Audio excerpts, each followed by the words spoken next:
দেশ এবং দেশের বাইরে যে যেখান থেকে দেখছেন সবাইকে স্বাগত জানাচ্ছি। আশা করি সবাই ভালো আছেন, সুস্থ আছেন। মূলত যে পুরো বিষয়টা নিয়ে কথা বলবো সেটা হচ্ছে জাপানের ট্যুরিস্ট ভিসা নিয়ে কথা বলবো। জাপানের ট্যুরিস্ট ভিসা আপনি কিভাবে আবেদন করতে পারবেন, আপনার নেসেসারি ডকুমেন্টস কি লাগবে, আপনি আসলে জাপানের কয়টা দেশ ভ্রমণ থাকলে আপনি জাপানের ট্যুরিস্ট ভিসা পেতে পারেন, এছাড়াও যেটা রয়েছে আপনি কিভাবে এই পাসপোর্টটা সহ আপনি নিজে গিয়ে আপনাকে এখানে ইন্টারভিউ দিতে হবে কিনা, প্লাস হচ্ছে আপনি আসলে এখানে কিভাবে এই হচ্ছে অ্যাম্বাসি ফেস করতে পারেন সেই সংক্রান্ত ধারণা দিব। আপনি আসলে কি ধরনের প্রশ্ন আপনার হতে পারে সেই ধরনের আপনাকে একটা পূর্ণাঙ্গ ধারণা দেওয়ার চেষ্টা করব। জাপান যেটা রয়েছে সেটা জানেন যে এশিয়ার একটা দেশ, কিন্তু এশিয়ার দেশ হলেও এটা কিন্তু অত্যন্ত ডেভেলপ একটা কান্ট্রি। এখানে যেটা রয়েছে আপনি যদি জাপানে আপনার পাসপোর্টে যদি এই জাপানের ট্যুরিস্ট ভিসাটা লাগাতে পারেন তাহলে অবশ্যই আপনার একটা ভ্যালুয়েশন হবে আপনার পাসপোর্টের, অর্থাৎ হচ্ছে আপনার যে ট্রাভেল হিস্ট্রিটা রয়েছে ট্রাভেল হিস্ট্রিটা যথেষ্ট স্ট্রং হবে। আজকে এই জন্য মূলত আমরা আসলে জাপানের ট্যুরিস্ট ভিসা নিয়ে বিস্তারিত কথা বলার চেষ্টা করব। এখানে যেটা রয়েছে জাপানের ট্যুরিস্ট ভিসাটা মূলত কাদের দেয়, এখানে যেটা রয়েছে আপনি যদি বিজনেস পারপাসে যদি জাপানে যেতে চান তাহলে হচ্ছে আপনাকে দিবে হচ্ছে ট্যুরিস্ট ভিসা। আপনি যদি কোনো কনফারেন্সে অ্যাটেন্ড করতে চান সেক্ষেত্রে হচ্ছে আপনাকে দিবে হচ্ছে জাপানের ট্যুরিস্ট ভিসা। জাপানে যদি আপনি কোনো 3 মাস বা 6 মাসের কোনো শর্ট কোর্স করতে চান সেক্ষেত্রে হচ্ছে আপনাকে ওরা দিবে ট্যুরিস্ট ভিসা। এছাড়াও যেটা রয়েছে আপনি যদি জাপানে ভ্রমণ করতে চান, জাপানের সৌন্দর্য উপভোগ করতে চান তাহলে হচ্ছে আপনি নিতে পারেন ট্যুরিস্ট ভিসা। এছাড়াও যেটা রয়েছে আপনার বাংলাদেশিদের জন্য জাপানে কিন্তু অনেক ধরনের ভিসার ক্যাটাগরি ওপেন রয়েছে, যেমন হচ্ছে work permit visa, family visa, tourist visa, এরপরে যেটা রয়েছে স্টুডেন্ট ভিসা, বিভিন্ন টাইপের ভিসা কিন্তু ওপেন রয়েছে। আপনি যে কোনো ক্যাটাগরি ধরে কিন্তু জাপানে যেতে পারেন। এখানে আজকে আমরা যেটা বিষয়টা বলেছি সেটা হচ্ছে জাপানের ট্যুরিস্ট ভিসা নিয়ে বিস্তারিত কথা বলার চেষ্টা করব। ফার্স্ট টাইম যেটা রয়েছে আমরা যে বিষয়টা নিয়ে কথা বলবো সেটা হচ্ছে আপনি ডকুমেন্টারি কি লাগবে, অর্থাৎ হচ্ছে আপনি যখন ফাইলটা সাবমিশন করবেন কিভাবে আপনি আপনার ফাইলটাকে প্রিপেয়ার করবেন সেই সংক্রান্ত আপনাদের ধারণা দিব। প্রথমত যেটা রয়েছে সেটা হচ্ছে আপনার জাপানের ট্যুরিস্ট ভিসায় আপনাকে আবেদন করতে হলে আপনার মিনিমাম 6 মাসের ভ্যালিডিটি থাকতে হবে আপনার পাসপোর্টের। আপনার যদি কোনো ওল্ড পাসপোর্ট থেকে থাকে, যখন আপনি পাসপোর্টটা সাবমিশন করবেন আপনার ওল্ড পাসপোর্টটা নতুন পাসপোর্টের সাথে অ্যাটাচমেন্ট করে দিবেন। সদ্য তোলার 2 কপি ছবি দিতে হবে, 35x45 mm। ছবির ভিতরে আপনি কোনো হ্যাট বা চশমা ইউজ করতে পারবেন না। আপনি যদি ফিমেল হন তাহলে যখন আপনি ছবিটা তুলবেন যেন আপনার কানের দেখা যায় এরকম ছবি তুলবেন, যাতে হচ্ছে আপনার হিজাব পরলেও যাতে প্রবলেম না হয়। যখন আপনার এই ছবিটা কিন্তু অত্যন্ত জরুরি বিষয়, যখন স্টাম্পিং করে ভিসা যখন হয়ে যায় স্টাম্পিং করবে তখন কিন্তু আপনার যদি কোনো কারণে ভিসা যদি সাইজ বা হচ্ছে ওরা যে ধরনের ক্যাটাগরির ছবি চাচ্ছে সে ধরনের না হলে আপনার কিন্তু অনেক সময় ফাইলটা রিটার্ন আসতে পারে। এছাড়াও যেটা রয়েছে আপনার visa application form fill up করতে হবে। আপনি জাপানের ট্যুরিস্ট ভিসার জন্য আপনার যে ভিসা অ্যাপ্লিকেশন ফর্ম রয়েছে সেই ফর্মটা আপনাকে ফিল আপ করতে হবে। আপনাকে যেটা দিতে হবে, যদি আপনার ইনভাইটেশন থাকে তাহলে আপনি ইনভাইটেশন লেটার দিবেন। এটা নর্মালি যারা আসলে বিজনেস বা হচ্ছে কোনো কনফারেন্সে অ্যাটেন্ড অথবা যদি কোনো ফ্যামিলি পারপাসে যদি জাপানে যেতে চায়, যে লাইক যদি কোনো ফ্যামিলি ভিজিটে, তাহলে হচ্ছে আপনার এই যেটা ইনভাইটেশনটা অত্যন্ত জরুরি বিষয়। আর যদি আপনি যদি নর্মাল ট্রাভেলার ভিজিটর হয়ে থাকেন সেক্ষেত্রে হচ্ছে আপনার যদি ইনভাইটেশন না থাকলে তাহলেও কোনো সমস্যা হবে না।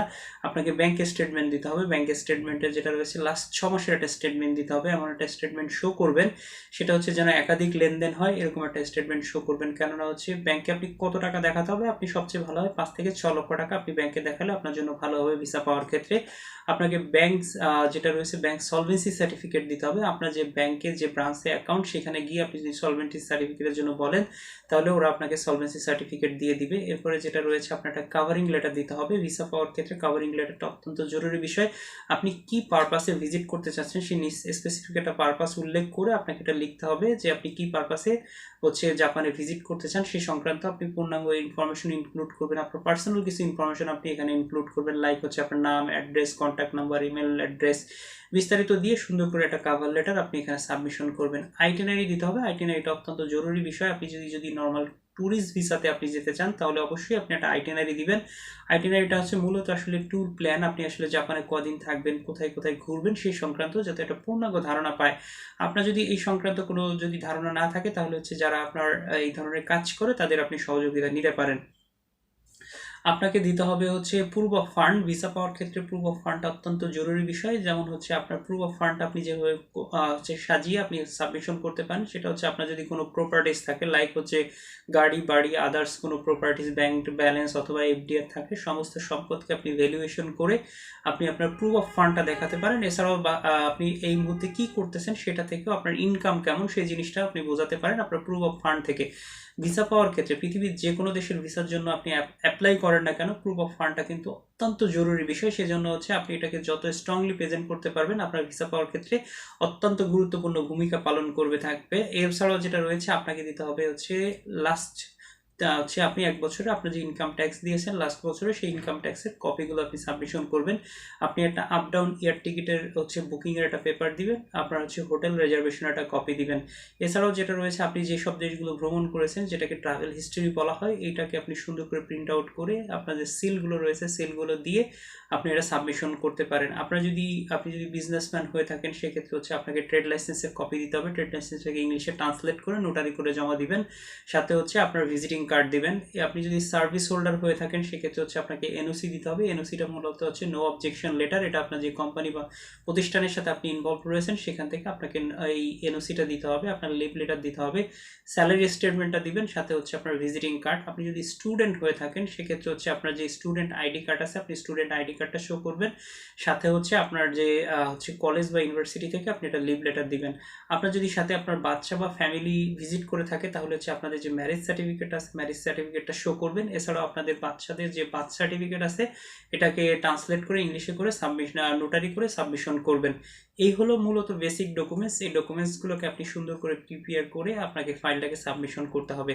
আপনি এখন আসেন হচ্ছে কিভাবে এই ফাইলটা সাবমিশন করবেন। ফাইলটা সাবমিশন করার জন্য জাপানের যে অ্যাম্বাসির অ্যাড্রেসটা আমার ভিডিও ডিসক্রিপশন লিঙ্কে থাকবে, আপনারা ওইখানে দেখে ওদের সাথে কন্ট্যাক্ট করে আপনি সাবমিশন করতে পারেন। এছাড়াও যেটা রয়েছে গুগলে গিয়ে জাপানের অ্যাম্বাসি লিখে সার্চ দিলে আপনি কিন্তু এখানে তাদের পুরো ইনফরমেশন বা অ্যাড্রেসটা পেয়ে যাবেন। এখানে যেটা রয়েছে আপনার আসলে সকাল 9টা থেকে 11টার ভিতরে তারা এখানে ফাইলটা সাবমিশন করে। নর্মালি তারা যেদিনই আপনি ফাইলটা সাবমিশন করবেন ওই দিনই তারা ইন্টারভিউ নিয়ে নেবে। ভিসা ফিস কত লাগে? এখানে কোনো ভিসা ফিস লাগে না, সম্পূর্ণ ফ্রি। তাদের এখানে কোনো বাংলাদেশিদের জন্য কোনো ভিসা কস্ট নাই, অর্থাৎ হচ্ছে আপনি উইদাউট টাকা ছাড়া এখানে ভিসার জন্য ইন্টারভিউ দিতে পারবেন। এটা হলো মেন বিষয়। এখন আসেন হচ্ছে কয়টা দেশ ভ্রমণ থাকলে আপনি জাপানের ট্যুরিস্ট ভিসা পেতে পারেন। যেহেতু দেখেন এখানে একটা জিনিস হচ্ছে অত্যন্ত জরুরি বিষয়, আপনার যদি হচ্ছে ফাইন্যান্সিয়াল অবস্থা খুবই ভালো হয়, আপনার যদি হচ্ছে ইনকাম যদি ভালো থাকে, আপনি পৃথিবীর যে কোনো দেশের জন্য ভিসার জন্য চান না কেন আপনি ভিসা পেয়ে যাবেন। আপনি যদি একজন নর্মাল ট্রাভেলার ভিজিটর হয়ে থাকেন, আপনাকে যদি ধরেন হচ্ছে আপনি যদি আপনার সাদা পাসপোর্ট থেকে থাকে তাহলে যদি আপনি পাসপোর্টের জন্য জমা দেন সেক্ষেত্রে আপনার ভিসা পাওয়ার চান্স কিন্তু খুবই কম। কেননা যদি আপনি নর্মাল একজন ট্রাভেলার হয়ে থাকেন আপনার ভিসা কাউন্সিলর জিজ্ঞেস করতে পারে আপনার আশেপাশের কোনো কান্ট্রি ভিজিট না করে আপনি কেন জাপানে যাবেন। এই জিনিসটা হচ্ছে যদি আপনার সবচেয়ে ভালো হয় আপনি 5টা থেকে 6টা কান্ট্রি ভিজিট করবেন, ভিজিট করে আপনি জাপানের ভিসার জন্য যদি ট্রাই করেন তাহলে ভিসা পাওয়ার সম্ভাবনা অনেক বেশি হিসেবে দাঁড়াবে। এরপরে যেটা রয়েছে আপনি যখন ভিসার জন্য ইন্টারভিউ দিবেন অবশ্যই আপনি এখানে ফিজিক্যালি ফর্ম যেতে হবে, আপনাকে অন্য কোনো মাধ্যম দিয়ে গেলে হবে না, আপনি নিজে ফিজিক্যালি আপনার ফাইলটা সাবমিশন করতে হবে। দ্বিতীয় অপশন যেটা রয়েছে আপনি যেদিন যাবেন যাওয়ার পরে হচ্ছে আপনাকে অবশ্যই একটা ফর্মাল গেটআপে যাবেন যাতে ভালো একটা লুক আপনাকে বোঝা যায়, অর্থাৎ হচ্ছে আপনার যে ফাইন্যান্সিয়াল অবস্থান যেটাকে দর্শনদারি বলা হয়, আপনি যতটা ফর্মালি বা যতটা ভালো গেটআপে যেতে পারবেন আপনার ভিসা পাওয়ার সম্ভাবনাই তত বেশি হিসেবে দাঁড়াবে। এছাড়াও যেটা রয়েছে আপনাকে গুরুত্বপূর্ণ যে বিষয়গুলো আপনি কেন জাপানে যেতে চাচ্ছেন বা হচ্ছে যদি আপনি নর্মাল ট্রাভেলার হয়ে থাকেন কোথায় কোথায় ভিজিট করবেন সেই সংক্রান্ত আপনার যেন একটা ধারণা আপনি নিয়ে নেবেন। এরপরে যেটা রয়েছে যদি সবকিছু ঠিক থাকে ইনশাল্লাহ আপনি ভিসা পেয়ে যাবেন। এই হলো জাপানের ট্যুরিস্ট ভিসা সংক্রান্ত পূর্ণাঙ্গ ধারণা। জাপানের ট্যুরিস্ট ভিসা নিয়ে যদি আপনাদের আরও কারো কোনো তথ্য জানা থাকে চাইলে আপনারা কমেন্ট বক্সে কমেন্ট করতে পারেন, আপনাদের তথ্য দিয়ে সহযোগিতা করার চেষ্টা করব। আজকের ভিডিওটি কিন্তু শেষ করবো। যদি ভিডিওটি ভালো লেগে থাকে আপনি চাইলে একটা লাইক দিতে পারেন, কমেন্টস করতে পারেন, আপনার কোনো মতামত থাকলে দিতে পারেন বা কোনো বিষয়ে জানা থাকলে সেটার উপরে আমরা আসলে ভিডিও বানানোর চেষ্টা করব, আপনার কমেন্ট বক্সে জানাতে পারেন। সবাইকে অসংখ্য ধন্যবাদ। আজকের ভিডিওটি কিন্তু শেষ করছি।